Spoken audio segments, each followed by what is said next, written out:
Sur Europe 1, tout porte à croire que nous avons passé un pic épidémique. C'est ce qu'affirme ce matin le ministre de la Santé dans plusieurs journaux régionaux. Oui, Olivier Véran souligne que le nombre de nouveaux diagnostics de cas de Covid est en baisse, ainsi que le taux de positivité.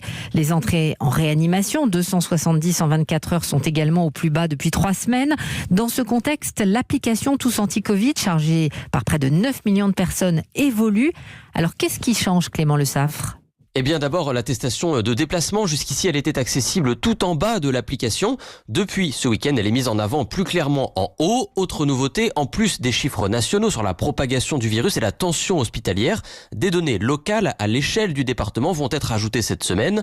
Ces fonctionnalités doivent donner un nouveau coup de boost à l'application. Cédric O a fixé l'objectif de 15 millions d'utilisateurs pour la mi-décembre. Ce chiffre, il ne l'a pas choisi au hasard. Le secrétaire d'État au numérique s'appuie sur une modélisation de l'INSERM à laquelle a participé la chercheuse Chiara Poletto. Dans ce contexte de deuxième vague, avec une adoption de 30%, on a projeté qu'on arrive à réduire la pression hospitalière. Si on veut réduire la possibilité d'une troisième vague, il faut vraiment un taux d'adoption plus élevé. Alors en ce moment, Tous Anti-Covid est téléchargé par 150 000 personnes chaque jour. Il en faudrait pratiquement 2 fois plus pour arriver à 15 millions dans un mois.